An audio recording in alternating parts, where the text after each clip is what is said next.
Assalamualaikum warahmatullahi wabarakatuh.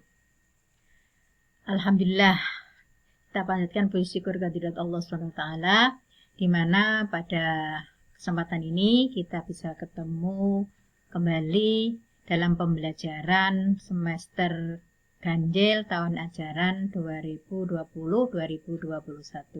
Anak-anakku kelas 9 yang saya sayangi, anak-anak, materi kelas 9 biologi ini ada 3 bab. Bab yang pertama namanya sistem reproduksi manusia. Kemudian yang kedua adalah sistem reproduksi pada tumbuhan dan hewan. Dan yang ketiga adalah penurunan sifat atau disebut dengan genetika. Kemudian anak-anak yang perlu disiapkan, yang pertama adalah buku catatan. Boleh dilanjutkan buku kelas 2 kemarin catatannya.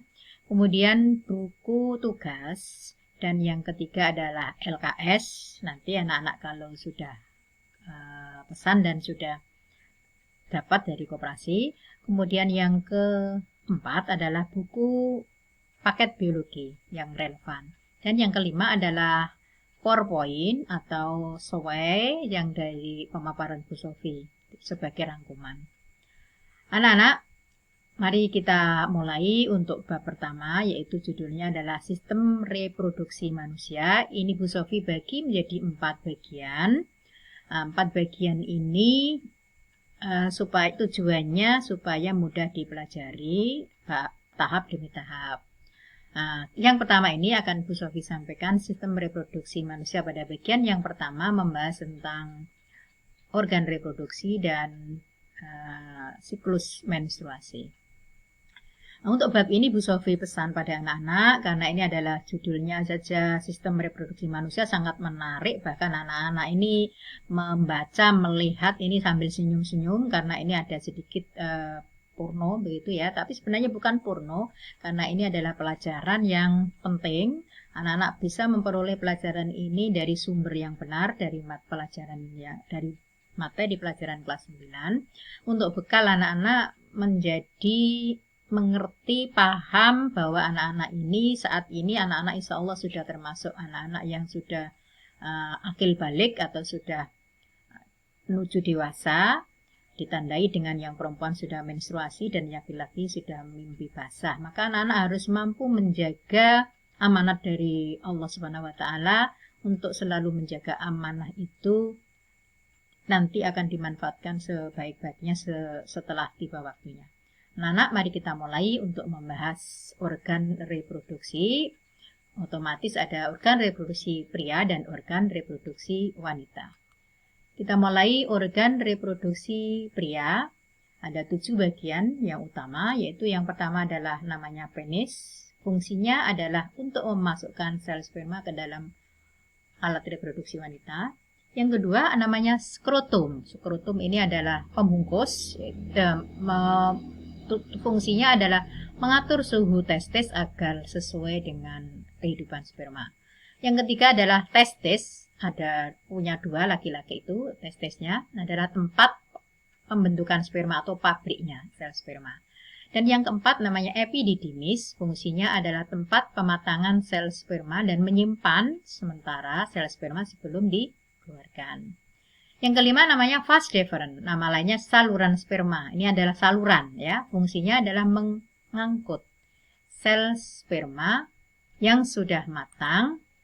Diangkut kemana? Yaitu menuju ke vesikula seminalis. Dari mana tadi? Yaitu dari epididymis. Dan yang keenam namanya uretra, merupakan saluran kelamin dari vesikula seminalis menuju saluran urin dan dari kandung kemih. Yang ketujuh namanya vesikula seminalis, merupakan kelenjar kelamin yang menghasilkan makanan bagi sperma. Uretra ini dulu pernah kita bahas pada materi kelas 8 yang namanya sistem ekskresi. Anak-anak, kita lanjutkan pada bagian organ reproduksi wanita. Yang pertama adalah namanya vagina, merupakan jalan untuk melahirkan bayi secara normal. Kedua namanya cervix, merupakan bagian dasar rahim yang menyempit. atau mulut rahim gitu ya. Yang ketiga namanya uterus atau rahim, ini tempat pertumbuhan janin ya, tempat kan dulu kalian dikandung oleh ibu kita. Kemudian yang keempat yaitu oviduct atau nama lainnya tuba fallopi, nama lainnya saluran telur. Ini adalah saluran reproduksi sebagai jalan ovum dari ovarium menuju uterus ya. Atau juga berfungsi oviduct ini adalah tempat pembuahan atau nama lainnya yaitu fertilisasi. Oviduct ini terdapat fimbre. Fungsinya apa? Fimbre ini adalah menangkap sel telur. Kemudian yang kelima namanya ovarium, indung telur, pabriknya sel telur. Fungsinya otomatis adalah menghasilkan sel telur.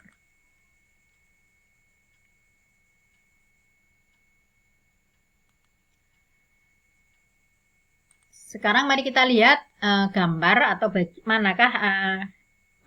bagian manakah yang disebut dengan organ-organ reproduksi pada pria. Yang pertama anak-anak yang paling mudah adalah penis ya, yang ujung namanya gland penis pada pria. Kemudian ada yang di dalam ini namanya testis, ada 2 buah.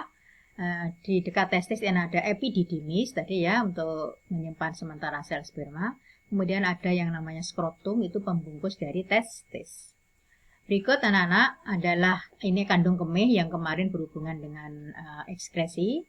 Kemudian ada yang namanya vas deferens, ya ini ada vas deferens atau saluran sperma. Kemudian ini adalah kalau dari luar ada tulang kemaluan. Ini adalah vesicula seminalis, ya. Kemudian ada kelenjar prostat. Berikut pada wanita, mari diperhatikan. Yang pertama adalah vagina. Kemudian masuk ke dalam ini namanya mulut rahim atau serviks. Ini kalau ada penyakitnya yang disebut kanker itu maka dikatakan kanker serviks. Kemudian di dalam ini namanya rahim. Disinilah kita dulu dikandung oleh ibu kita, rahim atau nama lainnya uterus. Kemudian di rahim ini ada lapisan-lapisan. Lapisan yang paling dalam namanya endometrium. Berikutnya anak-anak, ini adalah tuba fallopi, ada 2, kanan dan kiri, ya ini tuba fallopi. Tuba fallopi punya nama lain.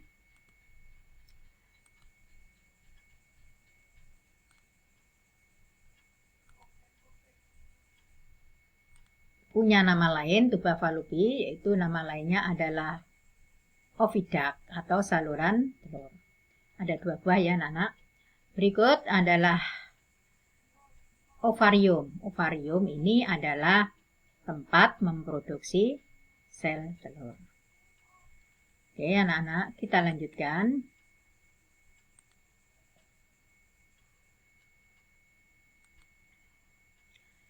Pada masa puber, maka alat reproduksi pria ini sudah berfungsi dan bisa menghasilkan sel sperma. Sedangkan pada alat reproduksi wanita sudah bisa menghasilkan sel telur. Maka hati-hati anak-anak, kalian ini sudah termasuk dalam tahap masa pubertas. Ya. Maka hati-hati, kita diberi amanat oleh Allah, ya, termasuk organ reproduksi ini, maka difungsikan sesuai dengan fungsinya dan sesuai dengan aturan agama. Masa pubertas ini ditandai dengan apa? Kalau pada laki-laki ditandai dengan mimpi basah. Sedangkan pada wanita ditandai dengan menstruasi atau haid ya. Nah, menstruasi ini ada beberapa tahap. Tahapnya ada 4, yaitu fase menstruasi, poliprasi, ovulasi, dan sekresi.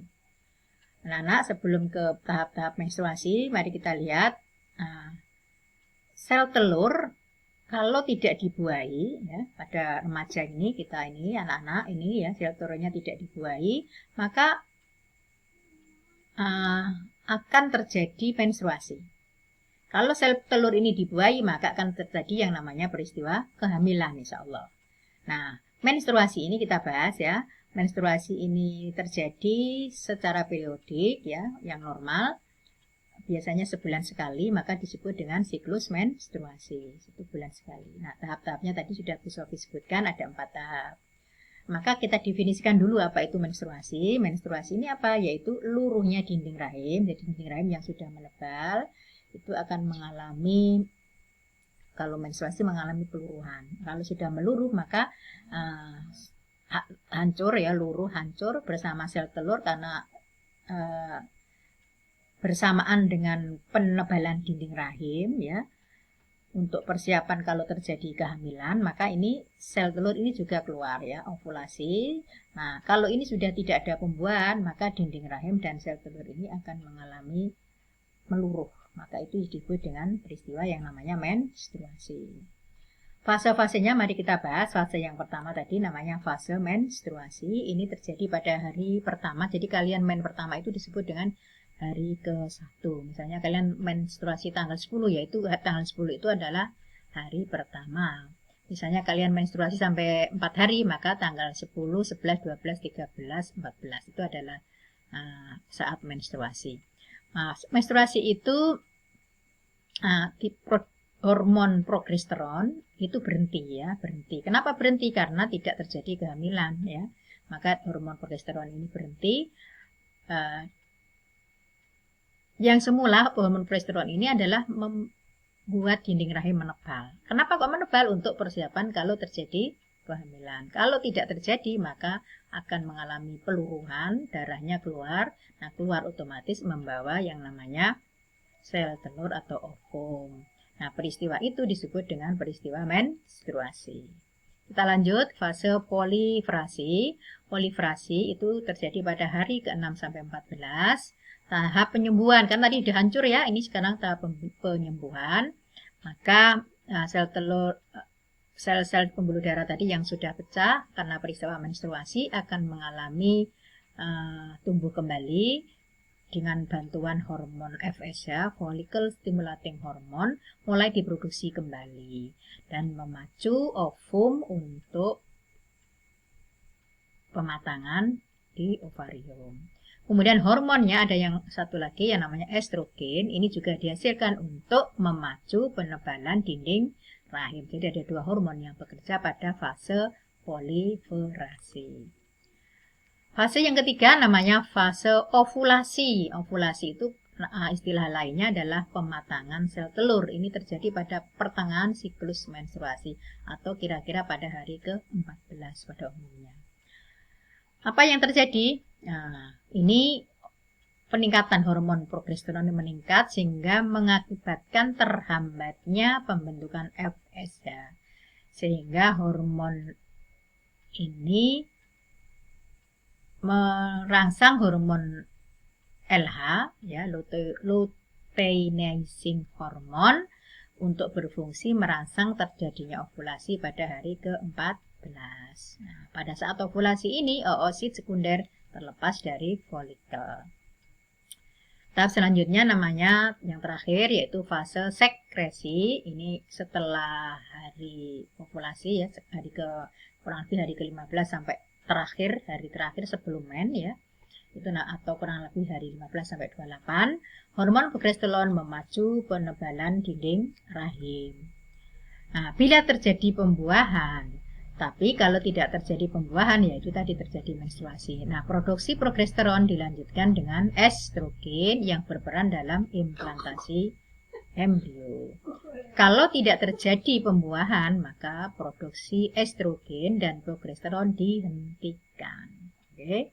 Itu anak-anak keterangan Bu Sofi. Nanti kalau ada yang tidak jelas boleh bertanya, bisa lewat chat ya. Ditanyakan mana yang tidak jelas. Kemudian tugasnya adalah untuk merangkum. Anak-anak, kita akhiri pertemuan hari ini. Kami akhiri. Wassalamualaikum warahmatullahi wabarakatuh.